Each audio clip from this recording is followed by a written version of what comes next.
আজকে তোমাদেরকে খুব সহজে বানিয়ে দেখাবো দুর্দান্ত স্বাদের ইউনিক একটা রেসিপি। আর এই রেসিপিটা এতটা মজার হয়, বাচ্চা থেকে বড় সকলেই পছন্দ করবে। বিশেষ করে বাচ্চারা বেশি পছন্দ করবে, কেননা এটা বাচ্চাদের খুব প্রিয় খাবার। আর যেসব বাচ্চারা হেলদি খাবার খেতে পছন্দ করে না, তারাও প্লেট খালি করে খেয়ে নেবে, কেননা এই রেসিপিটা সম্পূর্ণ আলাদাভাবে বানিয়েছি আর স্বাদটা একেবারে সম্পূর্ণ আলাদা। আর রেসিপিটা বানাতে বিশেষ কিছু প্রয়োজন পড়বে না, বাড়িতে থাকা উপকরণ দিয়ে বানাতে পারবে আর খুব সহজভাবে বানিয়েছি। এবার বন্ধুরা, একটা প্যানের মধ্যে আমি দিয়েছি সরষের তেল পরিমাণ মতো, আর একটা পেঁয়াজ কুচি, একটা লঙ্কা কুচি একটু লাল করে ভেজে নিলাম। তারপরে দিয়ে দিচ্ছি ছোটো চামচের 1 চামচ গোটা জিরে আর 1 টুকরো আদা গ্রেট করে। আদাটাকে একটু ভেজে নেব পেঁয়াজের সঙ্গে, আদার কাঁচা স্মেলটা যেন দূর হয়ে যায়। আদাটাকে নাড়াচাড়া করে একটু পেঁয়াজের সঙ্গে ভেজে নিলাম।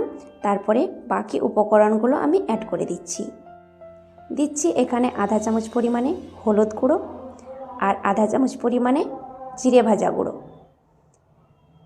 এবার একটু নাড়াচাড়া করে নিচ্ছি।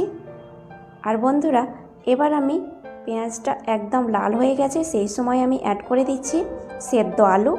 আগে থেকে আমি 2টো আলুকে একটু চোখো করে কেটে সেদ্ধ করে নিয়েছি, সেটা দিয়ে দিলাম।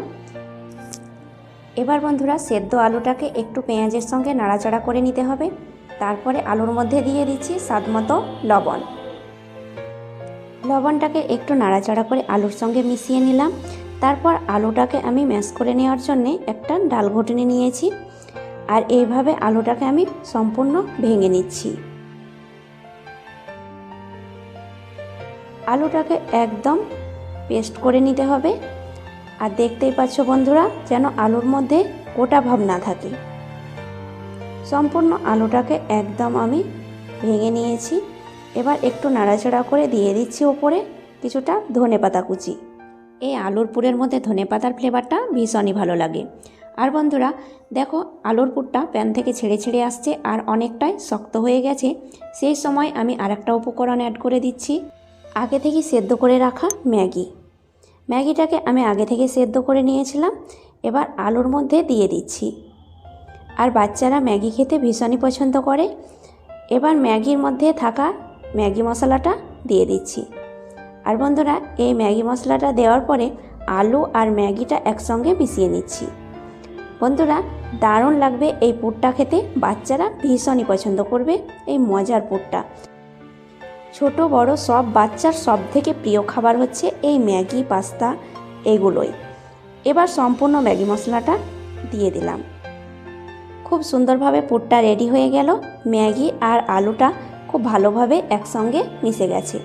এবার বন্ধুরা, এই প্যানটাকে নামিয়ে ম্যাগিটাকে কিছুক্ষণ ঠান্ডা করে নেব। এরই মাঝে আমি রুটিগুলো বানিয়ে নিচ্ছি। এখানে আগে থেকে আমি গমের আটাকে ভিজিয়ে একটা ডো বানিয়ে রেখেছিলাম, সেটাতে এবার আমি পাতলা করে রুটিটা বেলে নেব। রুটি বেলতে তো সবাই জানো। আর বন্ধুরা, বাড়িতে যে আমরা নর্মাল রুটি পরোটা বানিয়ে থাকি, সেইভাবেই রুটিটা বেলে নেবে পাতলা করে।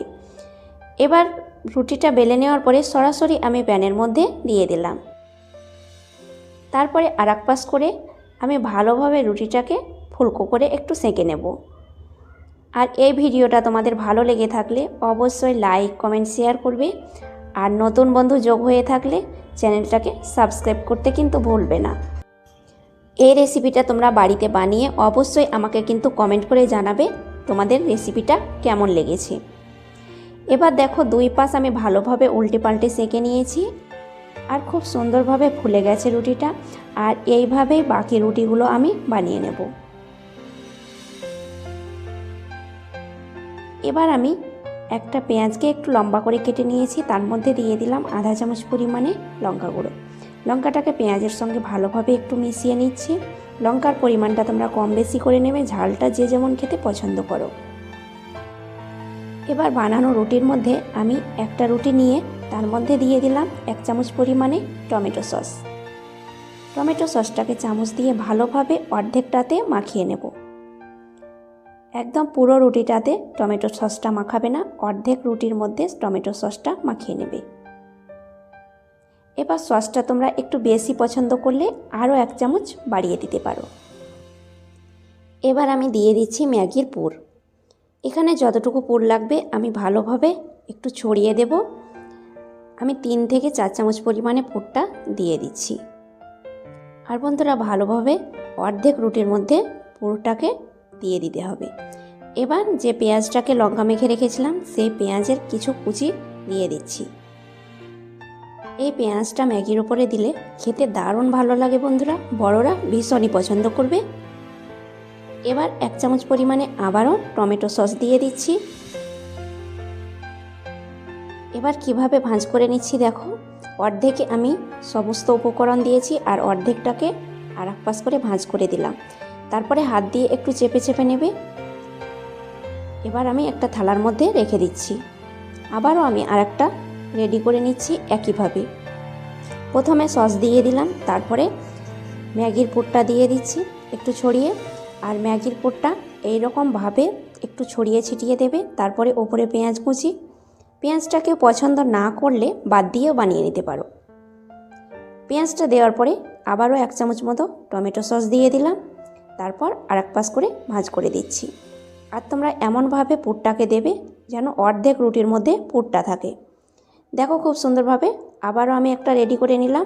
আর একে একে আমি সমস্ত রুটিগুলো রেডি করে নিয়েছি। এরপরে আমি চুলোর মধ্যে একটা প্যান বসিয়ে 2 চামচ মতো সরষের তেল দিয়ে দিলাম।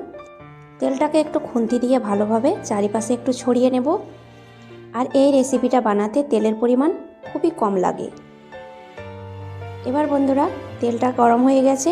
এবার আমি নাস্তাটাকে তেলের মধ্যে দিয়ে দিলাম। আঁচটাকে এই সময় আমি একদম কমিয়ে রেখেছি।